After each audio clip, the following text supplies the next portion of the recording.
Let's go! What time is it? Game time! Game time! It's gonna be a football game tonight now. No doubt. It's gonna be a football game here. Okay. I done been here. All right, let's go, baby. Play clock at 5. Pass is intercepted at the goal line by Malcolm Butler. Unreal.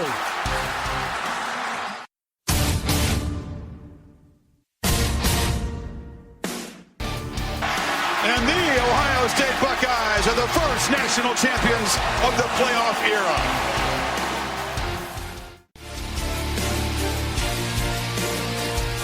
Ladies and gentlemen, football to football. Your host, Sean Garmer, Gary Vaughn, and Randy Isbell. Hello and welcome to another Football to Futbol, and yes, it's only been a couple days, but we are back, and this time we do have Gary. He's back from his being sick and feeling better. We don't have a Thursday night game to talk to you about because that game happens later today on what is officially Christmas Eve right now for all of us. So yeah, we'll be talking about that game along with the rest of our NFL Week 16 preview. Should be on the shorter side of a podcast this week, and then we'll do the predictions for the rest of the college bowl games that go up till Monday afternoon, when of course we'll be doing our Week 16 recap then. So we'll just do the rest of them then. But Randy, how are you holding up? You know, it's been a few days. I've gotten over my loss to Gary, and now here he is, feeling better and ready to gloat in my face. You know what? I am feeling about 80% better, but, eating those golden tater tots are still, helping me out. So, no, I'll be honest with you. That was, it was a fun game and fun to win. But I'm just happy to be here, and I just want to first of all say I thank you both for allowing me to have some time off to get healthy. I needed the sleep. I needed the opportunity to get better because trust me, it would have been terrible. You guys would have been like, dude, get off. You can't even talk. So I thank you both for allowing me that time, and I'm glad just to be back. Oh, no problem. Lucky for both of you, you both have had times where you've had to do that. I, unfortunately, can never take a week off, so that's kind of the situation I'm in. But that's why we have two of you, so that if that does need to happen, Randy can pick up the slack, or you can do that for Randy, So, but Gary, you didn't get to talk about your Christmas like Randy and I did on the recap show. So, what is your Christmas like for the people? My family has always really done Christmas Day. It's just been kind of a tradition. We flip-flop every year. We go to one side of the family, and then the next year we go to the other side, in my adult married life, I'd still do the same thing. I go to my wife's family at some Christmas, and the next Christmas I'll go to my grandmother's or the rest of my family. That's kind of the way we do it. Every family we've done it really has tried to stick to Christmas Day. The interesting thing is that, my family is grown, and of course we're older now on my mother's side of the family. And so when we go in like this year exactly, I'm actually going to be celebrating Christmas with the rest of my family the day after Christmas, because all the other people in the family are my age, are a little older, in the late 30s, 40s. They got kids of their own. They want to spend that day with Christmas Day with their kids, and then us all get together. So it's kind of a weird year this year, but primarily, really honestly, we all do Christmas Day here with us and most of our family. And, we sometimes will get a Christmas gift on Christmas Eve. I anticipate getting my daughter one this year on Christmas Eve, and of course I'm going to give my wife a gift. So it's kind of fun. We do one gift Christmas Eve, the rest on Christmas Day. Cool. Do you have any specific things you're gonna do, Randy, or just? No, not really. Just go visit different different parents and let the kid go wild for the day. Yeah, that was my plan. But except just probably just gonna be at home with the immediate family, and then just whatever, I guess, relax for the rest of the day. I didn't get to be on last week's show, and I did listen to the last week's show, and it was a good podcast. I mean, you guys did a great job, and so but I do have a few things that I did not get to talk about, and I really wanted to. As I listened to the show, I just did not get the opportunity to talk about it. I wanted to so bad. So I'm only going to bring up two things. That way we can kind of get through this and get to the rest of our show. But the Christian Michael thing, I was wondering what you guys were, thinking about my opinion, because I know, Sean, you kind of responded to it, but Randy, I really want to know your honest opinion about Christian Michael in a fantasy football. Would you actually start him, or would you be afraid to? Running back has been so choppy fantasy-wise as it is. So, it's definitely a risk-reward play. I'm kind of with you. The Rams' defense is difficult to a point, but, if I was in a situation and say I have a Chris Ivory, it actually would make me have pause and think of Christian Michael, because, somebody like Ivory, who now found himself in a timeshare with Bilal Powell, really.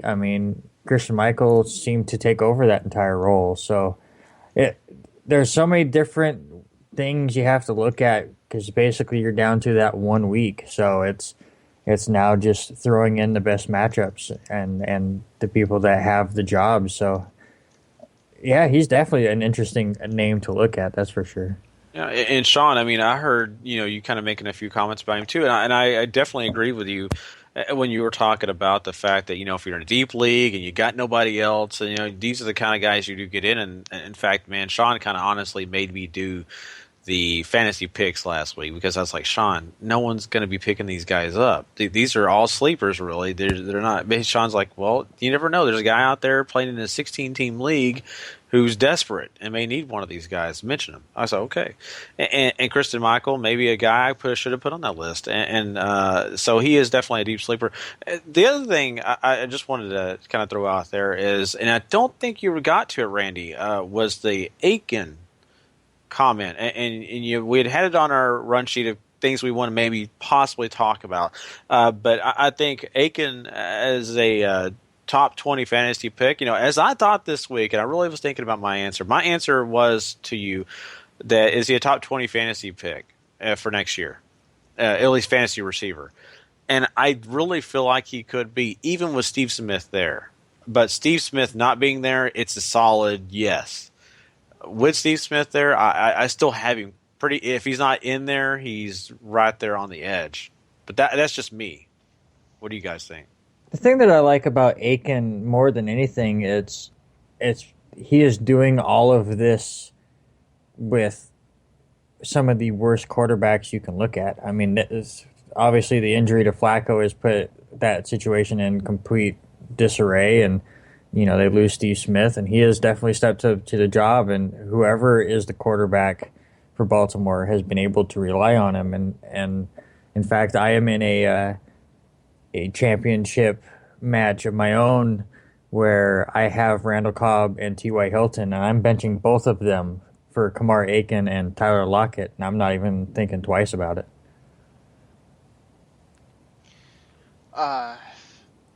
I completely agree with the fact that it's really awesome that he's doing it with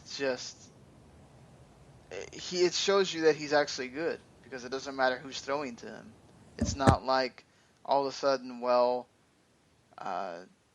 Flacco's not there, so he sucks or whatever. It's actually, he is that good, and he's going to keep improving, and I think honestly, he's been consistent. He gets catches in almost every game. Even when Steve Smith was there, he was getting some catches too. So, Definitely. So, and that was just a couple things I wanted to bring up. There's probably a few more things we could sit here and chat, but I know we got a show to talk about. But yeah, thank you for taking the time, Sean. I just wanted to ask those things. So we do have to actually preview a Thursday night game for the first time with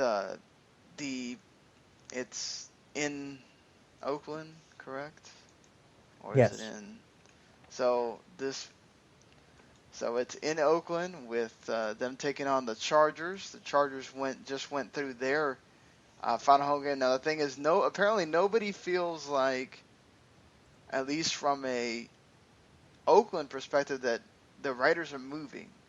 So they don't have this feeling like the way the Chargers did, the way the Rams did on Thursday night,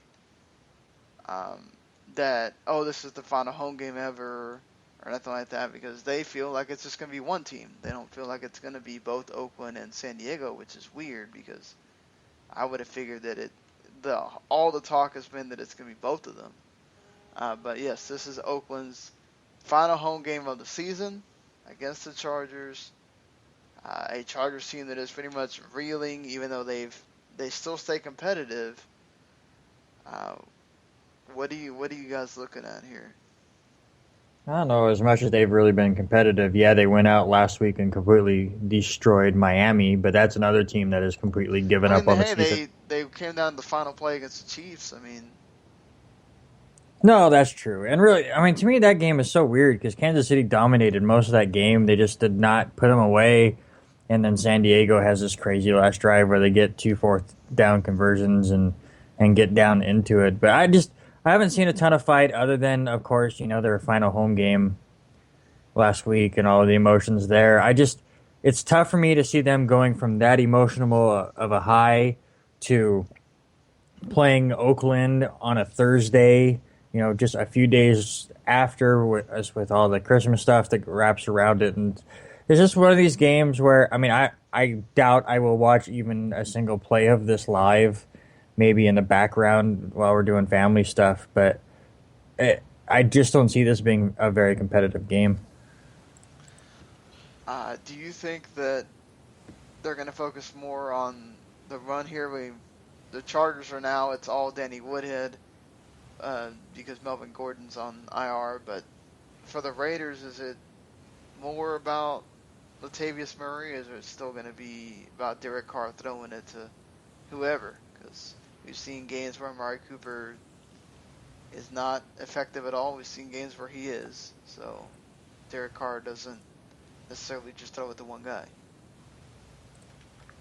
I look at it as, one of those situations where this is a good situation for them to be more balanced, and the running game could be definitely on par against the San Diego defense. I really feel like they could, maybe make some special plays for, Murray, just to make sure that he gets the ball plenty of times and gets his best ability to get big chunks of yards.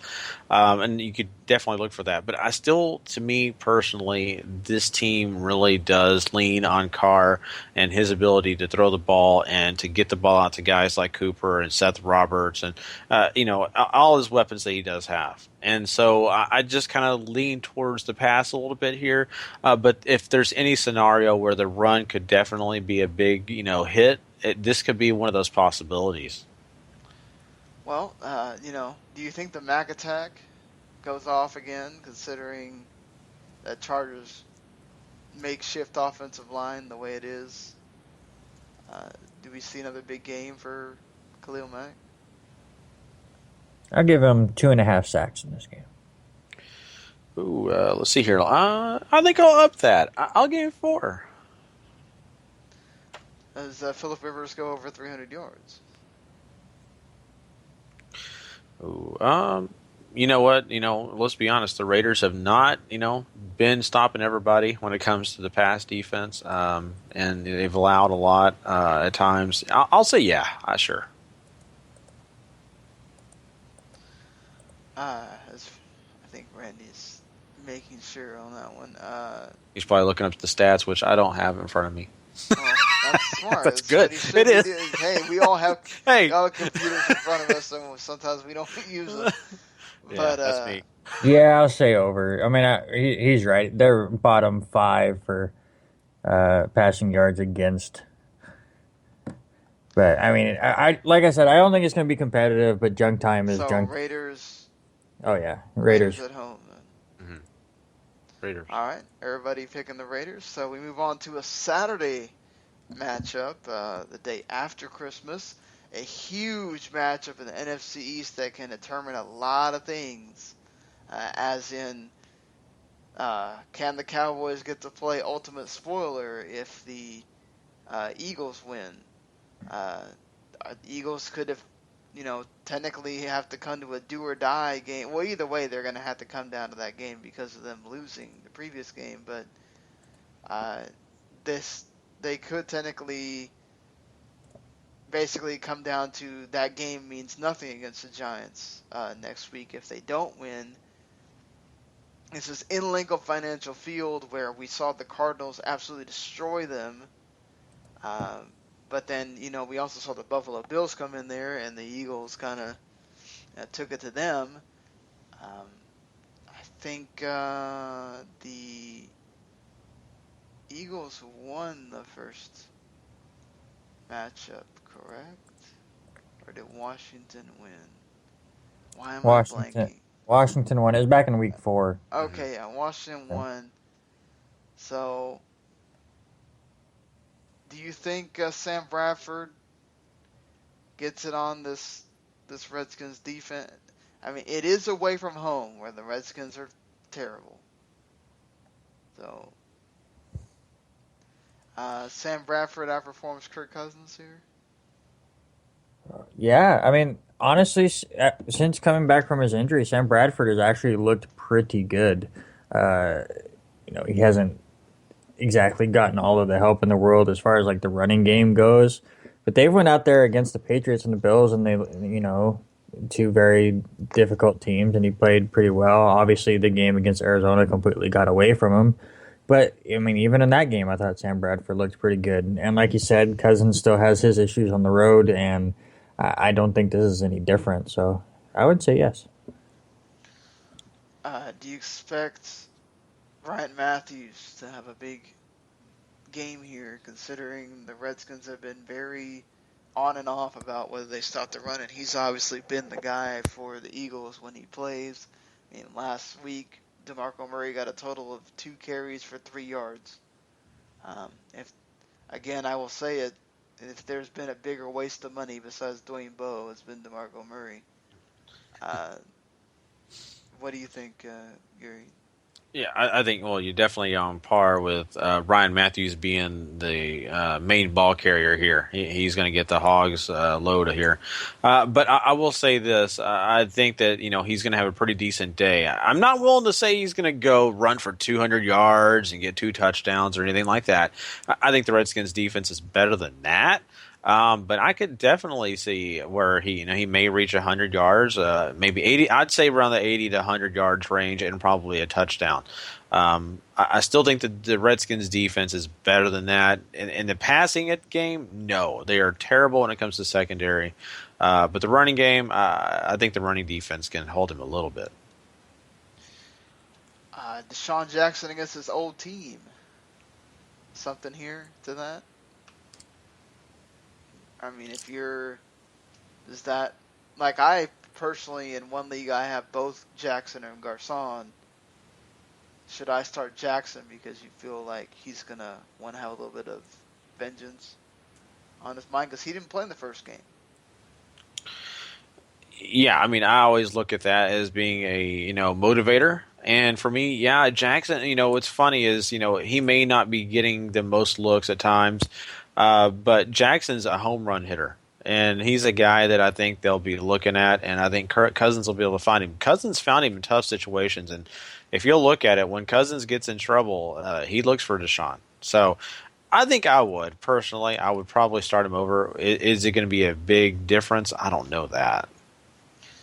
I think the interesting matchup is going to be what Kirk Cousins is able to do against this defense that, Fletcher Cox, Benny Logan, all of them getting to him if they get to him, how that's going to rattle him. And, they have some decent defenders. Eric Rose, actually, I feel like he's come on a little bit. So let's see if they're able to contain that Washington offensive attack, or if Jordan Reed goes off again or something. So, but let's make a prediction here. Who you got? I predict that I will be watching more of the Independence Bowl than this game. Frank Beamer's last game, but give me Philadelphia. Ooh, you know what? I just want to be a different person today. I guess I want to be the devil's advocate. I'll pick Redskins. I want it to go down to the final day. I'm going to pick the Eagles. I just can't see Chip Kelly getting to this point and not at least making it to where that Giants game at the end matters. Now, for the Giants, it may not matter. But we'll have to see when we get there. Our game of the week, I think it would be for the second time in a row that they've played each other. It's been our game of the week. The Patriots and Jets.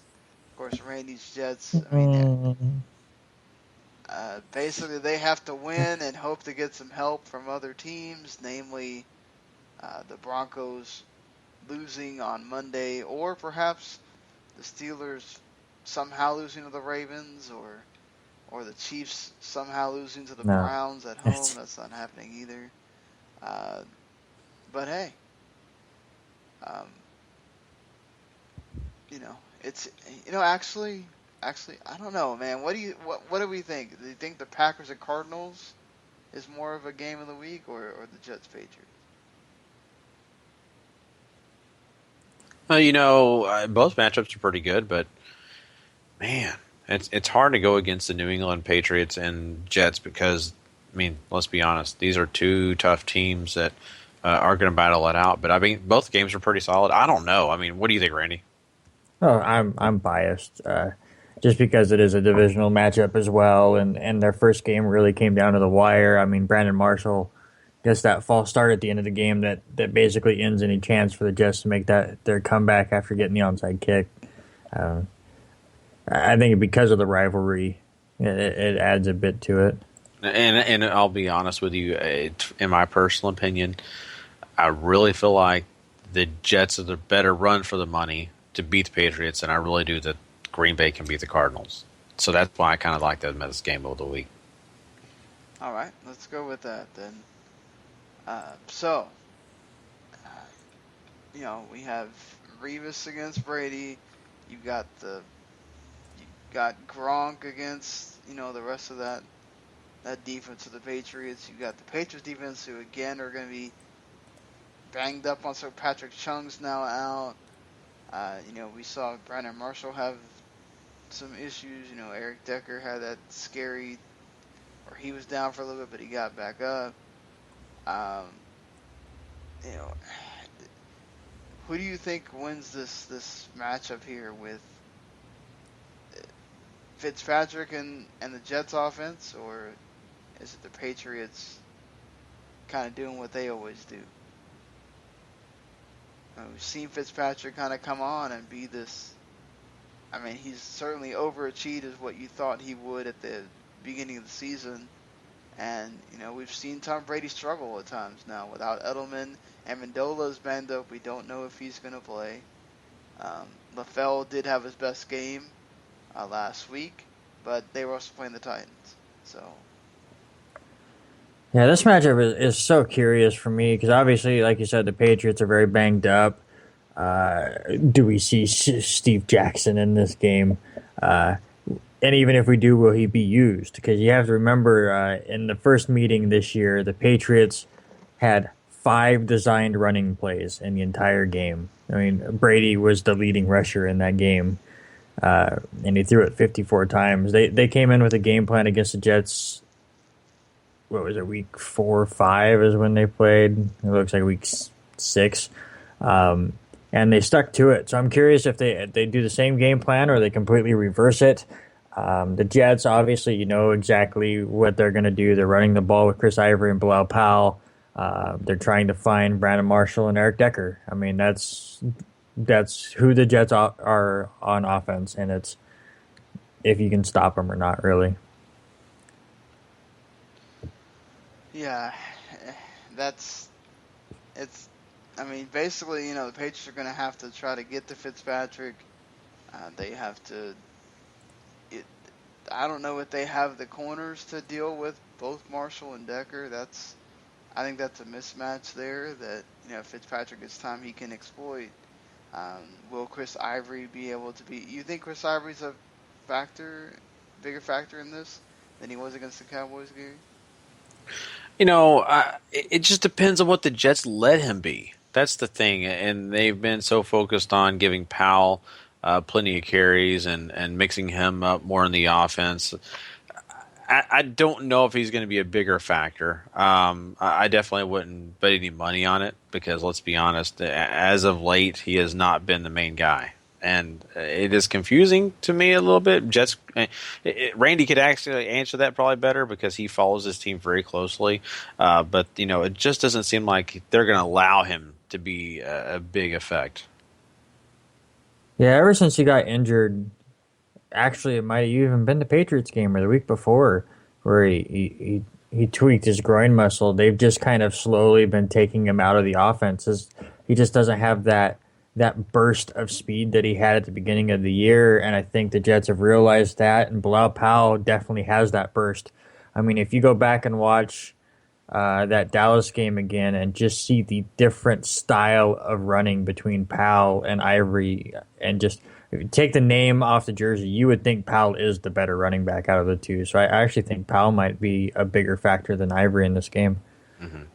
I agree, and if you look at just the situations that they put themselves in, they do trust Powell right now a lot more.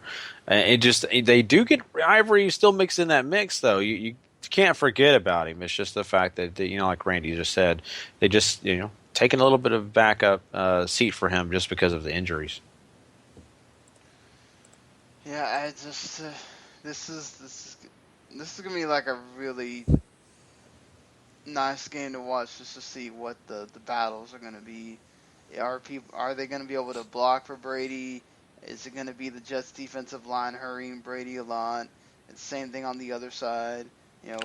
It could come down to who makes a mistake, which we've seen Patriots special teams do and cost them some games or make the games closer than it should be.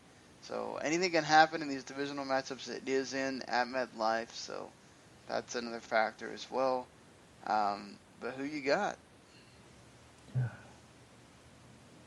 I mean, call me a homer, but the Jets played the Patriots extremely hard in the first game on the road. They're at home here, and in the biggest must-win situation, period, I have to go with New York.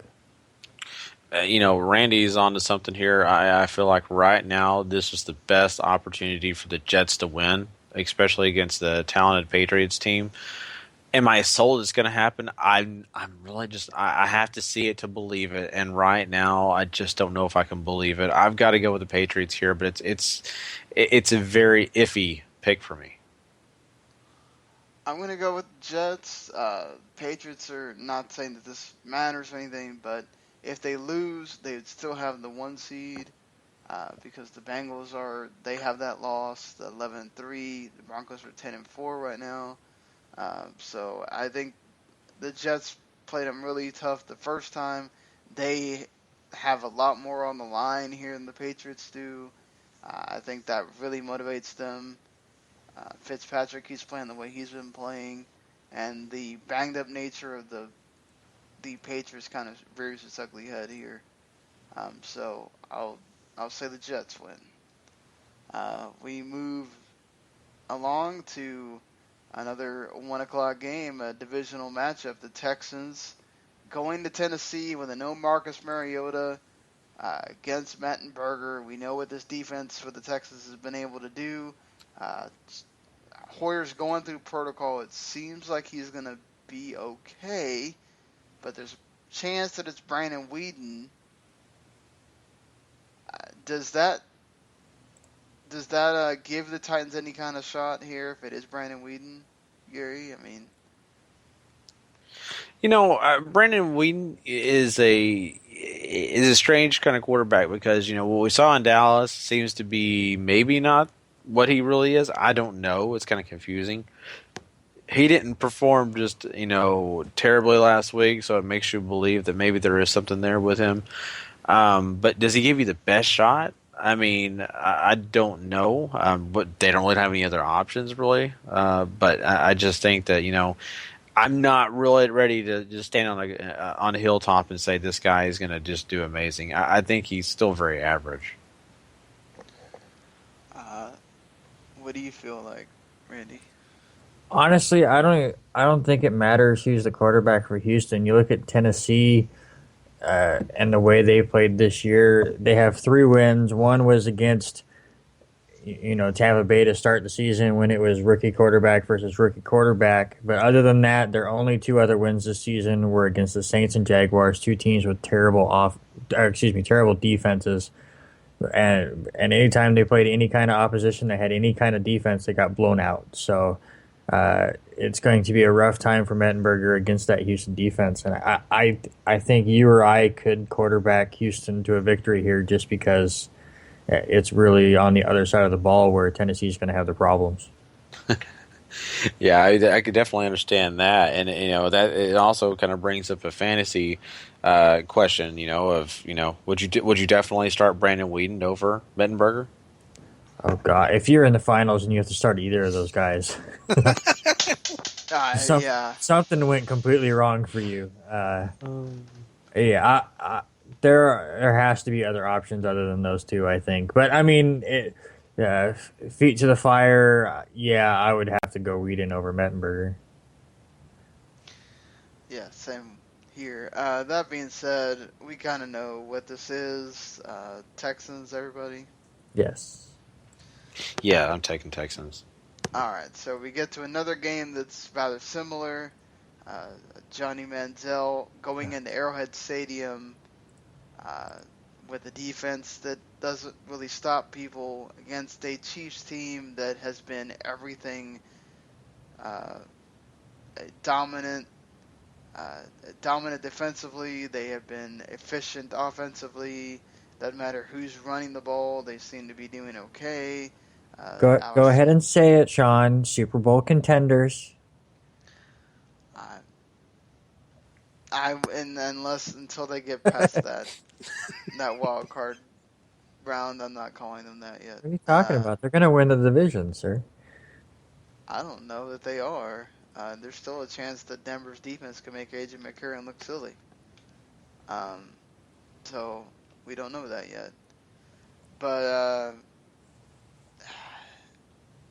is there what has to happen for Johnny Manziel to maybe have a chance here? He needs to have a Freaky Friday moment with Brett Favre. Well, I mean, that's the thing. The Chiefs are just very sound defensively. It's going to be hard for me to believe that Isaiah Crowell or Duke Johnson is going to be able to run, which is what helped previously. So, that's going to make Manziel into a very situation where he's passing all the time. I don't know, Gary. I mean, this just be a walkover for the Chiefs, right? Yeah, definitely. I just don't imagine much happening here. Let's just be honest. Kansas City's better.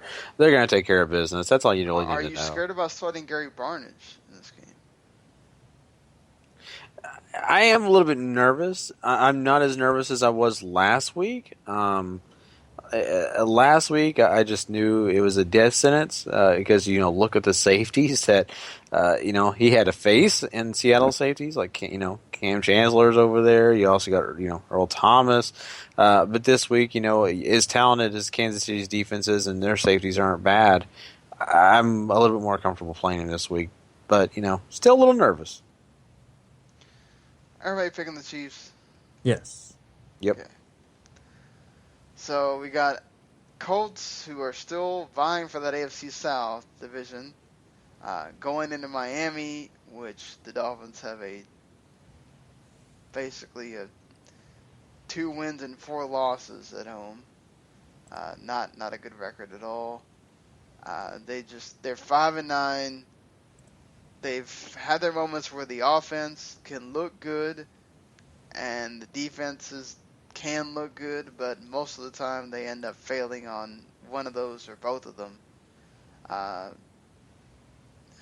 You see something working out for you think the defense can maybe get something going here with, you know who's starting, Matt Hasselbeck. I mean, if you get to him and you can maybe knock him out, you have Charlie Wathurst in there, and that'll give you even better chances here. Randy? Yeah, I hate to say you're going to headhunting here, but I mean, any legal shot to Matt Hasselbeck right now is going to knock him out of the game with how banged up he is. I think the bigger question for Miami, and the one that I think all Dolphins fans are screaming from the rooftops right now, is why the hell is Lamar Miller not touching the ball on every play? Like that Monday night game against the Giants where Lamar Miller scores 2 touchdowns in the first half, and I don't think he was seen again. It was like Dan Marino came down and went, "We do not have a running game in Miami. What are you doing? Throw the ball." And that's what they did in the second half. So if they could just remember that Lamar Miller is their offense right now and give him 25 to 30 touches in this game, they have a shot to win it, but they just refuse to do it. For the other end of the Colts, we have seen Vontae Davis set to make plays defensively. Do you think that's where they win the game, considering the problems with Matt Hasselbeck? Is there's going to have to be some plays made defensively? Yeah, Gary? I definitely think so. Yeah. Defense is going to matter a lot, and they've got to take their advantages. And of course, with Hasselbeck not being completely healthy, being one shot away from being out, I mean, it's sad to say, but you got to take every opportunity you can to win the game, and that's one of those opportunities. Who do you think is a standout here in this game for you as far as like fantasy perspective? Looking at this game, and really honestly, when you're looking at both these teams, you got to take into consideration that they've been up and down, and so I mean Lamar, looking at especially with Miami and the way Miami's played. Lamar Miller has been a guy that's been solid as of late, and then at times not. But I'd have to play him for sure, just because I feel like that he's still got something. So, yeah, I mean, I'd say Tannehill loves to target Jarvis Landry a lot. So. Oh yeah, Landry's a given. You can't. I mean, if you're asking questions about Landry, I mean that's going too far. I think Landry's a given. You got to start him every week. But he's had games where he gets like 5 points, and yeah, but you also take the chance of missing those 25-point. So it's kind of like T.Y. Hilton. It's darn if you do, darn if you don't. Yeah, true. So yeah, is who you got here? Give me Lamar Miller to touch the ball more than 20 times in a game, or have more than 20 rushes in the game for the first time this season. I'm going to take Miami to win the game. I was kind of having a little bit of difficulties with this one because I was thinking, man, Miami just looked terrible last week. Are they going to do it again? And that's the perfect, honest truth. But I'm going Miami. I think they won't. I'm going to take the Colts. I think they wind up somehow winning this game. We do know Tannehill's prone to throwing some interceptions. Vontae Davis is prone to picking them up. Maybe you have a pick 6 or something like that kind of puts you in a better position. You keep Matt Hasselbeck relatively healthy, I think you can be okay. There's that one. Let's move along to another game that is against 2 teams that don't matter. San Francisco 49ers taking on the Detroit Lions. I take Detroit. Yeah, let's just go with it. Take Detroit. Yeah, I mean, at definitely. home. I'm sorry. Detroit's the way better team. Fantasy-wise, Gary, I don't know if you agree. You're starting no one on San Francisco and Detroit. Yeah, I get. You know what? Blaine Gabbert might be a better start than some of these, like Brandon Whedon or something like that. Oh If you're yeah. really needing somebody, Well, I yeah. mean, I mean, if you're fighting it out for your consolation championship, I and get you no, start like, well, I have a situation. I think like I think I have Mariota and I have Breeze on the same squad, and Breeze has a torn plantar fascia, so he's probably not playing the rest of the season. Like I have to sit there and go, oh well, who do I start at my second quarterback now? So I actually have to go sit there and think about in the third place game, who do I go pick up? So that's the situation that I'm in. There might be other people that are in that kind of situation. You never know. Yeah. And Blaine Gabbert, let's be honest. I mean, if you're going to play anybody and you're in Sean's situation, okay, I mean, he does have a knack at rushing, and he has a knack of, getting short yardage touchdowns here and there. So, I mean, he's a guy that you could use, but, man, you got to hope that you have better options. For sure. Would you say Golden Tate or Golden Tate going to continue his role, Gary, or maybe Calvin Johnson comes up out of the funk that he's been in? I think, it's an either or. You got to pick your poison. Golden Tate is always a risk because of that. I mean, because Calvin Johnson is one of, Matthew Stafford's, just golden guys, even though he's not Golden Tate, right? I mean, he's the one that's been with him forever. But I just think that I would honestly, you can rely on both guys. I'm not afraid to play either or. All right. Everybody picking the Lions here? Yeah, me, Yep. Lions. Okay. Sorry, my computer decided it wanted to be funny. So we got the two teams that are also eliminated again. The Chicago Bears against the Tampa Bay Buccaneers. Kind of even when you look at the skill positions for each of the teams. Jameis Winston maybe better than Cutler. I don't know. I mean, Doug Martin's been having a better year than Forte and Langford because they've been kind of splitting it. But Forte's a very big thing in the passing game for the Bears. And then you got Mike Evans and Alshon Jeffrey who can sort of cancel each other out. And you've got two defenses that, sometimes they want to stop people, sometimes they don't. It's kind of almost a toss-up game, but it is in Tampa Bay. It's Lovie Smith against his old team. Maybe that adds a little bit of extra to it. What do you think? Does that have something to do with it here? Lovie Smith against an old Bears team? maybe a little, but I don't think it's a huge thing, especially at this point in the year. I have Matt Ryan, Mariota's hurt, and Brees is somehow questionable. I don't know how he's not out completely. Who the hell do I start in that trio? Well, Drew Brees is saying he's going to try to play through it. He wants to finish the season. Whether he will or not, we'll see. But do you even start Matt Ryan against the Panthers? Oh, no. I think I'm starting Brandon Whedon before I'm starting him.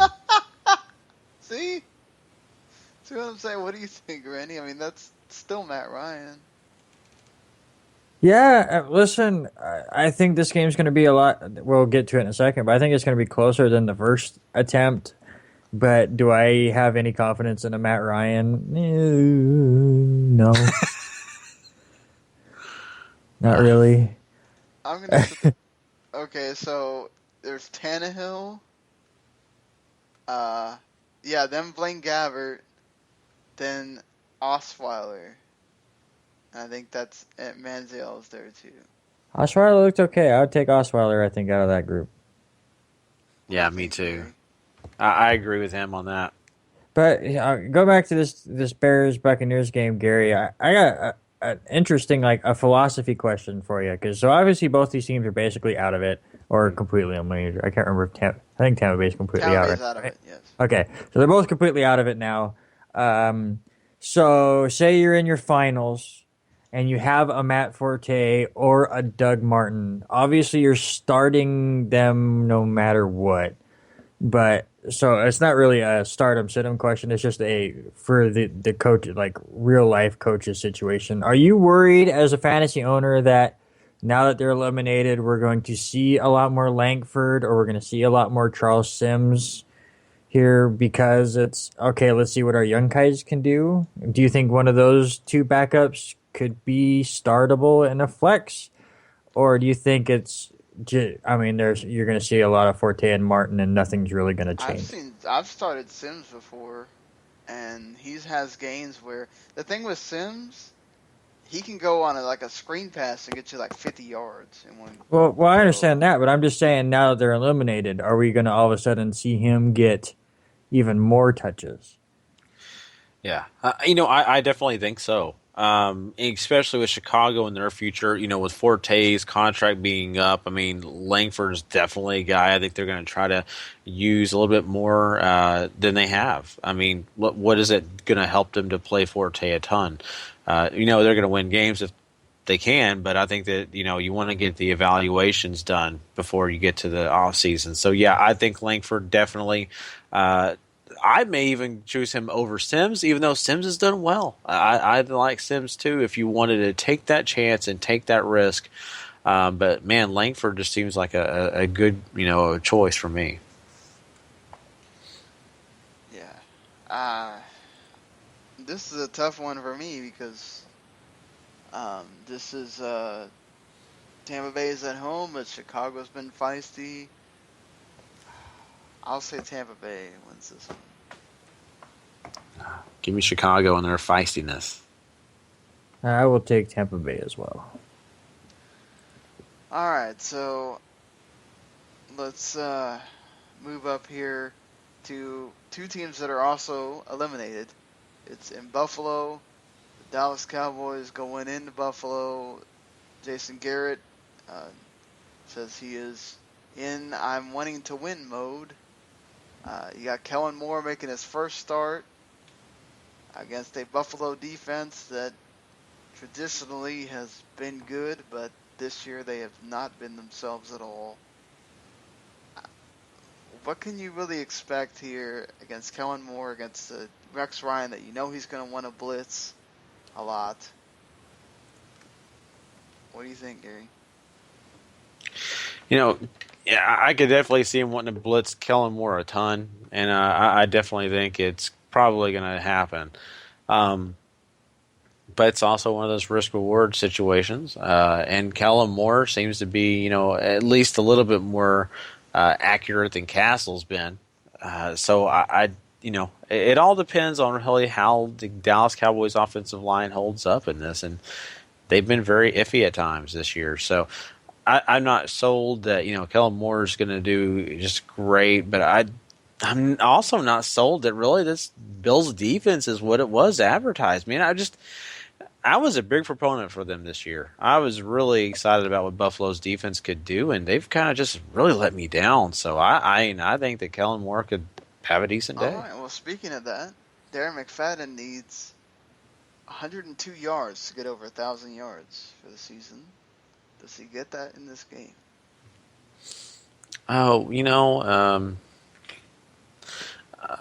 That's a tough one because I could see it because, I'll be honest with you, last week I wasn't sold that McFadden was going to do much. And in fact, I think when we talked about that game coming up, I really thought, McFadden may have 40 yards. And he did a little bit better than expected. So is he going to do it this week? I want to say no, but sure. I'll just say yes just to do it. It's tough. On the other side, Randy, how can the Cowboys contain Tyrod Taylor? Is that even possible? It's the same thing that we've been talking about forever. The best way to control Tyrod Taylor is put 4 people on Sammy Watkins and send everyone else to Tyrod Taylor. Because that's really their offense right now. But, that's a duo that is really getting into rhythm and is really difficult to stop. And then when you have Tyrod, with his speed and his elusiveness, it's going to be tough for Dallas to stop him. They may slow him down, but it's going to be tough to stop him. And if you got one, Gary, Carlos Williams or Gillespie, who you start? Williams to me is a guy that I like a lot personally, and so it's hard for me not to pick him. And not only that, and what he's shown in the past to me says a lot. So I'm going to go Williams. I could be wrong, but I think Williams. So you're going to have no more Claiborne. You're going to have Brandon Carr probably on Sammy Watkins, so you're expecting a big day. Sammy Watkins. I'm sure Randy will agree with me on that, but I think that he's going to do just fine against Brandon Carr. Yes. All right. Well, who you got? Sorry, guys. Give me Buffalo. Yeah, I got Buffalo too. I'm picking the Cowboys for this one. I don't think Buffalo is. I think the defense has not been the problem for the Cowboys. They've played really well.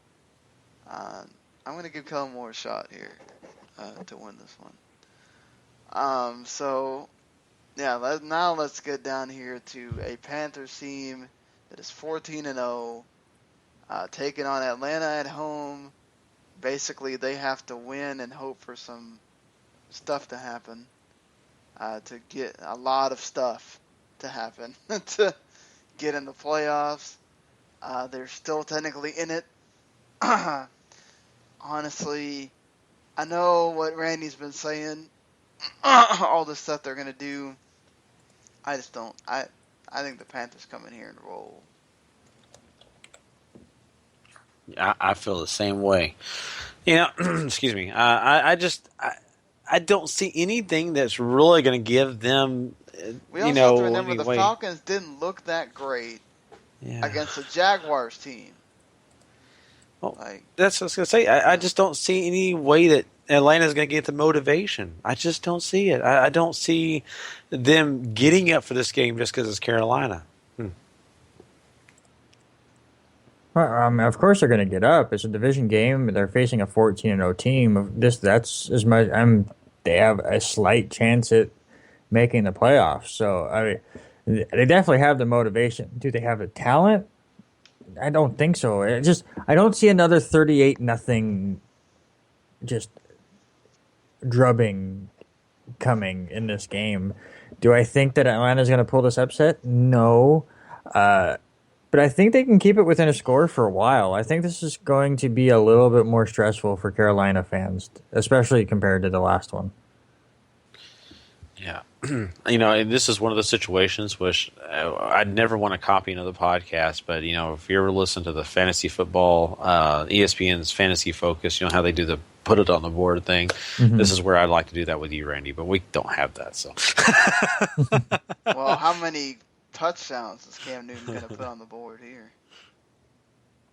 I'll say he gets 3.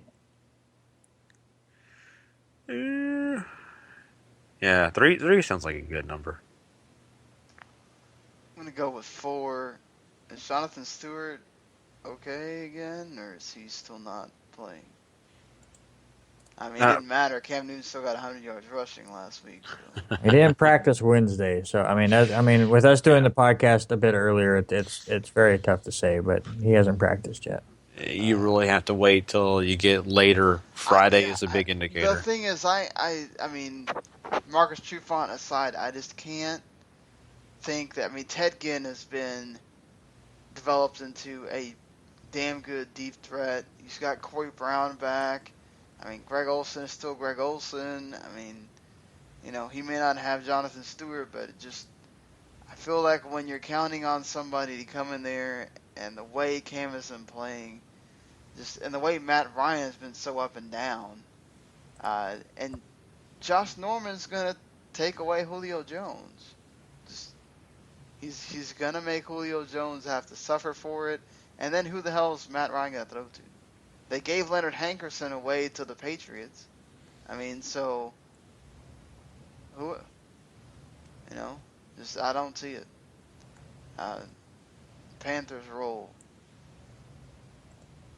What do you guys think? I got Panthers. Me too. I got the Panthers to win. I just think it'd be a slightly closer game. All right, the Steelers in another divisional game against the Ravens with whoever the hell is playing quarterback for Baltimore at this point. Star. Steelers just, yeah. Yeah, start Kamar Aiken. Start every Steeler you can find. Yeah, I've been That's all I starting got. Marcus Wheaton for the past like 3 or 4 weeks, and he's been doing pretty decent. Yeah. And that's their third receiver. So, yeah, I mean, D'Angelo Williams could be having a crazy. I mean, Antonio Brown caught everything that was thrown at him. I can imagine this could be another one of those games. How many yards of total offense do the Steelers have when this game's over? A lot. We'll get to it. Over 500. How about this? We talked about it before the podcast. There's a college bowl game that happened yesterday that we're going to talk about. The yardage I'm going to talk about in that game, that's what's going to happen in this game. Dang. Or at least for the Steelers side. I think Baltimore gets more than the few yards that Northern Illinois put up. But yeah, I think Pittsburgh could definitely do a Boise State here. All right, so everybody picking the Steelers? Yeah, I'm going Steelers. Yes, absolutely. It's very weird there was a hesitation there. Steelers. So let's move on to another divisional matchup. The Seahawks at home taking on the St. Louis Rams, and Todd Gurley, Tavon Austin coming to town with Case Keenum. I'm in a situation where I have to start both Tavon Austin and Todd Gurley, different leagues, but do you worry about that at all? Or do you just start them because they are the Rams offense? Yeah, I don't know how you don't start Gurley, but I don't think he has much of a game here. Tavon Austin can break something, so I mean he's definitely the boomer bust kind of a player. But yeah, I can see starting both, but not liking either of them. I mean, does Russell Wilson have another 3-touchdown game here? He definitely could. I mean, is it plausible that he continues that? I don't know. It's definitely a possibility, and I would more bet on it than against it. I'm okay with that as long as they're all to Tyler Lockett. I'm okay with it as long as they're all to Doug Baldwin. So. No, you shoot your face, sir. No, in my finals matchup I brought up earlier, I have a goofy situation where I am starting Ben Roethlisberger, but he has Antonio Brown, and he is starting Russell Wilson, and I am starting Tyler Lockett. So I'm hoping a lot of Lockett and a lot of like Wheaton. Seahawks, everybody. Yeah, absolutely. Yeah, definitely. Seahawks. All right, so we got this, what could be the shootout of all shootouts in the Superdome between the Jaguars and the Saints. I have it on my CBS station for the 4:05 game. This is another question of how many touchdowns do you think are scored in this game between both teams? So I think the first one to 50 wins, I think. That's for sure. But really, I mean, Jacksonville has been so bad in the first half lately. It's tough to figure them out or about how many points they can score. I mean, they put up very little against Indianapolis and then went completely apeshit, and then they struggled against Indianapolis and against Atlanta last week and just could not get it going in the second half. So, I mean, yes, I would also be surprised to see Drew Brees out there on Sunday, but if he is, you can't go out and give him a 2-3 touchdown lead. But I'm right there with you as far as a shootout is concerned. It's going to be really fun to watch if you like offense. What do you think is the key to this, Gary? I mean, we have two defenses that don't want to stop anyone. We have seen the Jaguars get some turnovers. Mainly Devin House. Is it going to take an interception, something like that, for one of these teams to be the reason they get the win? Because you can't possibly just keep trading offensive bombs all the time. Yeah, and you're right on that. And, I think defense is going to come down to what is going to be that victor. And, whether it be turnovers or whether it be being able to stop somebody sometime, which is going to be interesting to see if either of these defenses can do that. But, I really do think that, if one team can start, making a turnover train happening, that team is definitely going to get the victory because no matter what, I think both teams are going to be able to keep up on offense. Which tight end do you think does better, Julius Thomas or Ben Watson?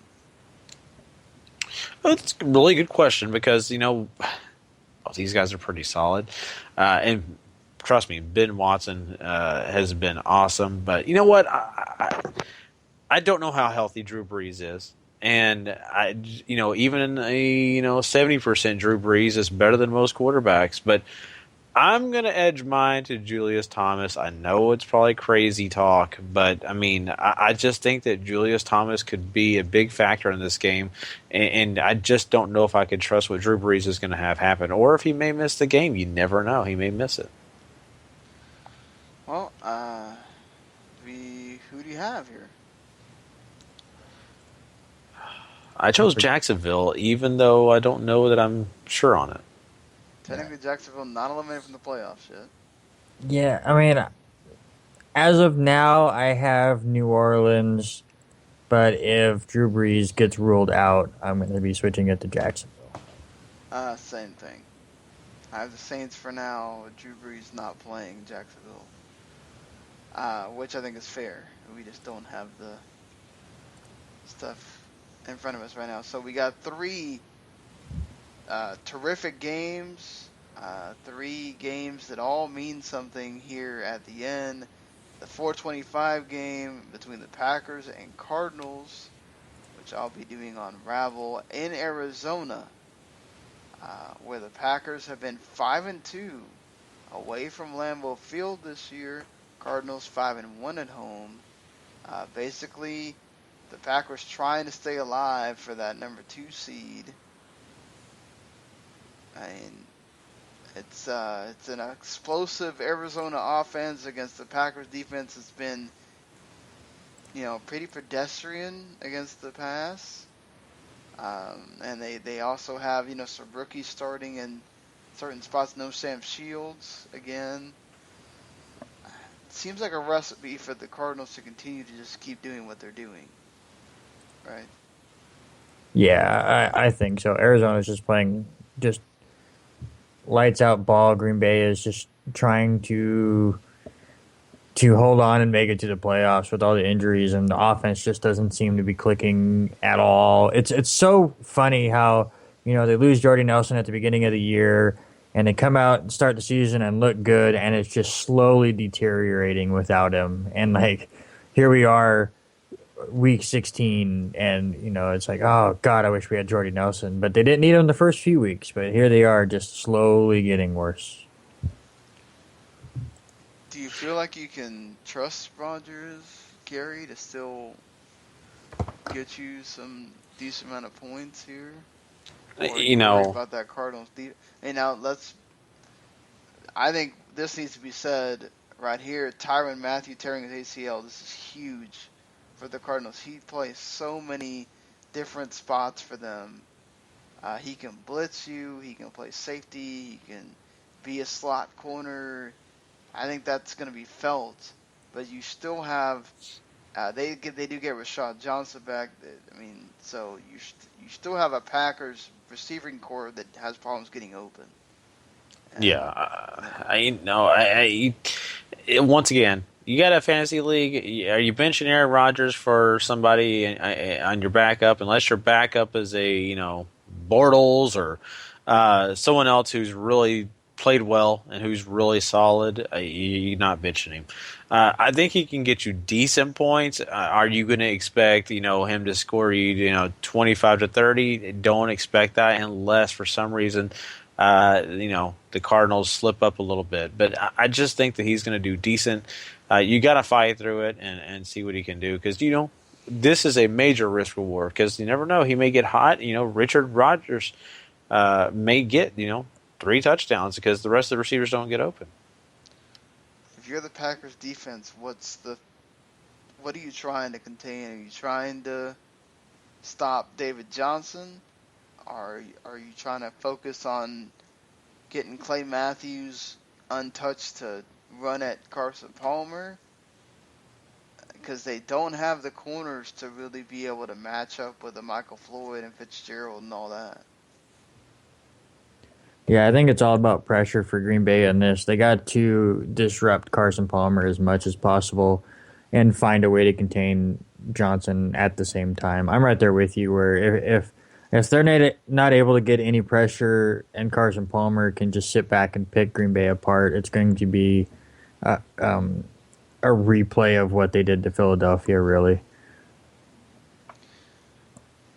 Everybody taking Arizona? Yes, give me Arizona at home. Yeah, I got Arizona. Arizona, too. All right, speaking of another team that has a better record than the other team they're playing, the Vikings at home went on a passing explosion last week against a New York Giants team that has problems stopping anything. Adrian Peterson, is he finally getting over 100 yards in this one?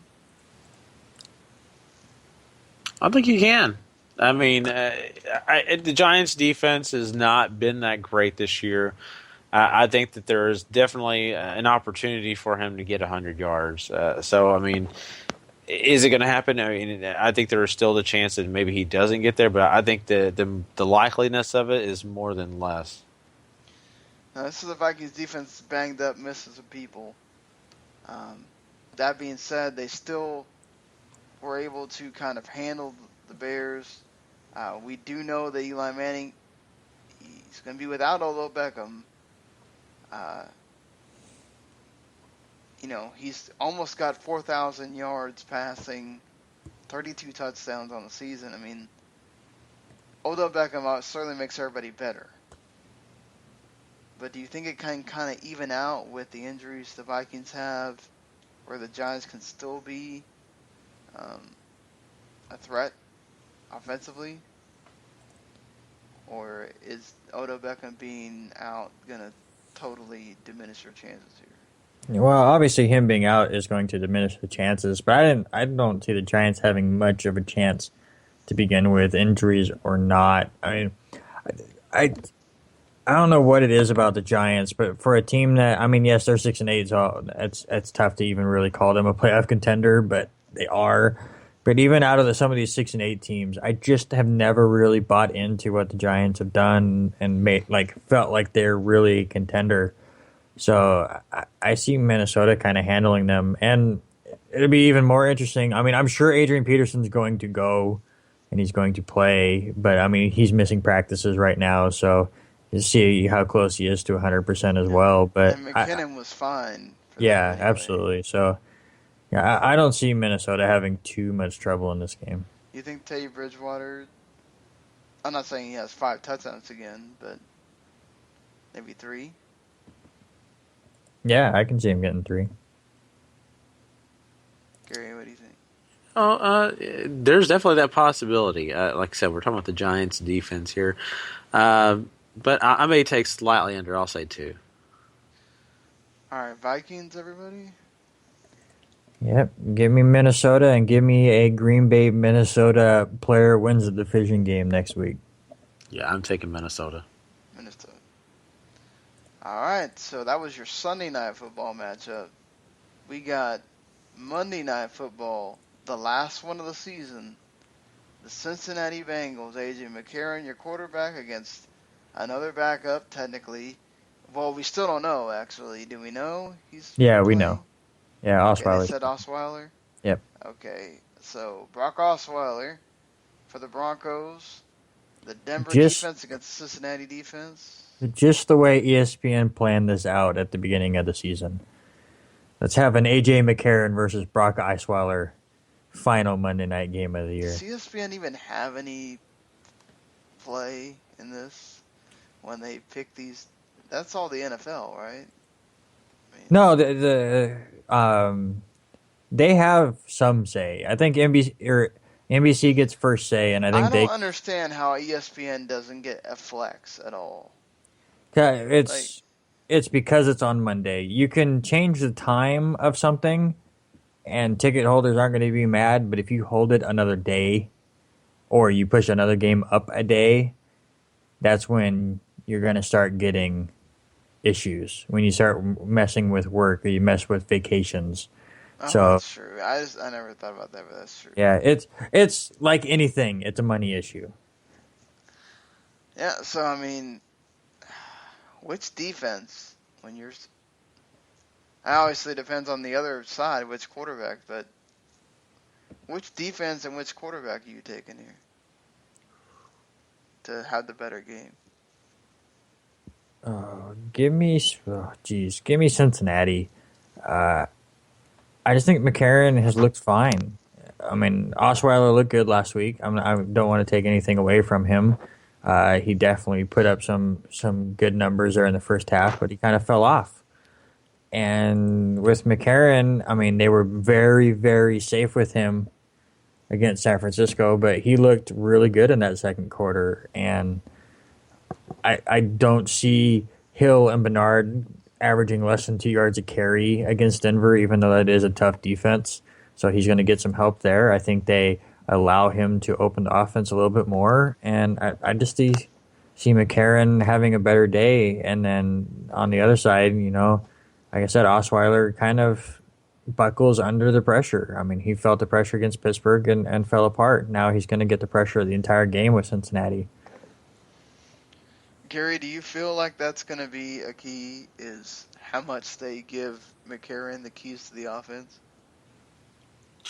I do. I kind of agree with Randy on that. If they let him play the way that he feels comfortable and, let him make the decisions, I think there could be some reward there. The risk is always there too, but I mean, I think that, he could, kind of feel out the offense the way that it fits him, and no one knows that besides him. So now, is it going to be successful? Even if he does have the keys, he may have a little bit more success, but I'm just not sold yet. He has definite weapons on this Cincinnati team, but really, I mean, you've got to match up against that Denver defense, and they did not play as great as they could have last week. Of course, that also had a lot to do with the offensive situations that they were dealing with. But, man, I just don't know that he's going to have an excellent game. He'll probably have an average game, but I don't think excellent. Who do you think is the key skill position player for the Broncos in this? Gary? Excuse me. I think, Brock Osweiler is, going to have an okay game here, too. I think both these quarterbacks are going to have, an uphill battle at times. But I definitely feel like, you can trust Emmanuel Sanders in this game. I just have a feeling about him. I like Emmanuel Sanders. Within, you look at anybody else on this team, I think they'll be good, So, I mean, I don't know if I'm really, like I said, I think I'm going to trust a little bit more on the side of, Denver than I may Cincinnati this week. Well, I mean, Randy said that he doesn't expect Hill and Bernard to go as low as they did last week. What about Ronnie Hillman on the other side? I think Hillman has an opportunity to do a few things, but I think Cincinnati's defense still pretty good. I think Hillman could have a touchdown, maybe, 50, 60 yards rushing possibly, but I don't see an overabundance of Hillman. All right. Who we got? I'm going to go with the Broncos here. Yeah, me too. Now I'm going to go with the minor upset. Give me Cincinnati on the road. All right. Well, that's it for our NFL Week 16 look at all the games. First time we've ever had to do all the games in a preview fashion. So, yeah, we'll be talking about all those games on Monday night, Tuesday morning. But let's get to some of the college stuff. We got more bowl games to predict, plenty more of them, actually. Yeah, so before we get to that, just kind of run through. I mean, we only had a few since our review, and none of them really that close. I mean, I guess Akron and Utah State was the closest one. Damn it, I knew I should have gone with my thought process of going with Akron first. Yeah, like I said, I went with my heart in there just because my sister went there, but whoops. But the game I kind of hinted at earlier that I just want to bring up real quick is the Boise State and Northern Illinois game that happened yesterday, where Boise State won the game 55-7, and that's not even like the most of it, because if I remember right, the only touchdown that Northern Illinois had was on a kick return in the second quarter. And just to show you how terrible some of these stats were, Boise State had over 43 minutes of possession to Northern Illinois 16. Boise State had 35 first downs to only 7 for Northern Illinois. And the thing that just jumps off the page and it's so sad, but Boise State has 654 yards of total offense. And Northern Illinois had 33. Wow. That's right. Boise State had more first downs than Northern Illinois had total yards.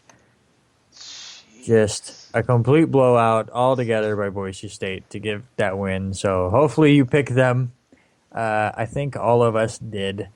So yay for us. So yeah, I mean, anything that you guys have seen so far, Gary? We haven't really got to talk to you about any of the bowls. Anything jumped out so far?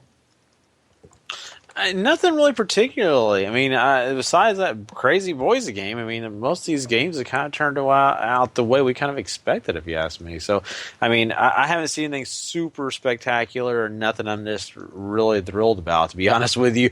I'm waiting for these bigger games. Yeah, absolutely. I guess the one big surprising, I guess you can call it upset, was Georgia Southern last night against Bowling Green. That was the one where it was the huge rushing attack versus the passing attack, and that's exactly what you saw. And Georgia Southern pulls away in the second half, outscoring Bowling Green 35-0. Their leading rusher, Upshaw, had on only 12 carries, had 199 yards and 4 touchdowns, and completely blew out Bowling Green. But let's go ahead and get to the games that we have to predict here, because like Sean said, there are quite a few before we get to Monday. So let's get to the Christmas Eve games. And I love how we have 2 Christmas Eve games, but you don't feel bad for the kids getting to spend Christmas Eve in these 2 locations. So let's start off with the Bahamas Bowl between Middle Tennessee and Western Michigan. No, you couldn't be farther away from the Bahamas. It's just Middle Tennessee and Western Michigan. Okay. Yeah, they are so upset that they have to play a football game on Christmas Eve and spend time in the Bahamas. Middle Tennessee, I know them from when, North Texas had to play them quite often. I'm going to go with Middle Tennessee here. That's about... Yeah, I'm going Middle Tennessee as well. They won their last 4 games, and looking at Western Michigan, they lost to Northern Illinois, who just got completely destroyed. So I can't trust in them at all. Yeah, I think, I think the same thing. I've got to go Middle Tennessee. And then the other game on Christmas Eve is the Hawaii Bowl between San Diego State and Cincinnati. So once again, oh darn, I'm spending Christmas Eve in Hawaii. What am I ever going to do? I'm going to San Diego State here. Yeah, me too. Less travel time. They're definitely the hotter team, winning a bunch of their games lately, and just I like the rushing attack over the passing game really in this one. I think we learned that with Georgia Southern. So give me San Diego State. Who was the other team? I'm sorry. I lost track. Cincinnati Bearcats. Cincinnati. Yeah, no, I'm going not Cincinnati. And then we got the St. Petersburg Bowl the day after Christmas. You have UConn and Marshall. Gary, how do you feel about this one? You know, I haven't really followed UConn a whole lot this year. But, you know, I don't know. I'm going to go Marshall. I'm going to go with Marshall. Yeah, Marshall averaging over 30 points a game compared to the 17.8 for UConn. I think I'm going with you guys. I'm going to say Marshall here as well. And then we get to the Sun Bowl between Miami and Washington State. Give me Washington State. They have upset a bunch of teams this year, and the Pac-12 has done a pretty good job in the bowl game so far. So give me the Cougars. I'm going to go with Washington State as well. You know, what's funny is I did my pick'ems earlier, and I picked Miami, but, you know, just really thinking about it, I keep thinking about Washington, and I think I'm going to probably end up switching it back to Washington. All right. Speaking of Washington, we have the Heart of Dallas Bowl between the Washington Huskies and Southern Miss. Once again, the Pac-12 has been representing pretty well so far. I'm going to stick with it, and I'm going to go with a Pac-12 conference team over whatever the hell Southern Mississippi is from. Southern Mississippi? They're from the Conference USA. There you go. Oh. That's what I figured they were from there. Something like that. I'm going to go with Southern Miss here. Yeah, me too. All right, and then in the weirdest bowl I think you could ever have, you have a football game played on a baseball field, and it is between two teams that are known for basketball. So in the New Era Pinstripe Bowl we played on Yankee Stadium, you have Indiana against Duke. So do you think they're going to be playing soccer to figure out who wins this? Just to get all the sports? I know, right? Yeah, 'cause those are two teams that are terrific in soccer as well. That'd be hilarious. Play the three sports all in one game. Yeah, basketball. They'll play football in the first quarter. We'll play one inning of baseball. That'll count for our second quarter. We'll put a basketball court somewhere at the third and end it with soccer. Why not? Probably I think you'd want to end it with basketball. So you do the third Oh, quarter true. with That's soccer. true. I'm going to say Duke here. Yeah, I got Duke. I went Duke as well. Indiana has no defense. Looking at these stats, they allow over 500 yards a game. Jeez. I mean, their offense is just as powerful, but at this point, give me the defense for sure. The Independence Bowl, you have Tulsa against Virginia Tech. This was the one during the previews where I was blanking on Frank Beamer's name. This will be his last game at Virginia Tech, and for that reason alone, give me the Hokies. I don't need that reason, but I do have the Hokies. I have the Hokies too. And just because we've run out of names, I guess, for bowl games, we have the Foster Farms Bowl between UCLA and Nebraska. Nebraska, if you remember, has really played teams tough lately at the end of the year. You know, they upset Michigan State. They stayed within 8 of Iowa. But give a couple extra weeks to UCLA, and I just have to go with them. I mean, they've had a down year to what we thought they were going to be, but I think they're just a better team. So give me the Bruins. Yeah, I'm going to go UCLA. I'm going UCLA too. All right, then we get to those Monday games real quick, and we have the Military Bowl where Pittsburgh has to figure out how to stop the rushing attack of Navy, and their 20 different styles of running attack as they average over 300 yards a game rushing. I don't see them having them do that, so give me the midshipmen. I got Navy. I've got Navy too. And then the final one that we'll talk here real quick is the Quick Lane Bowl between Central Michigan and Minnesota. Gary, do you have the Golden Gophers or the Chippewas? I got the Golden Gophers. I've got the Golden Gophers too. Yeah, me as well.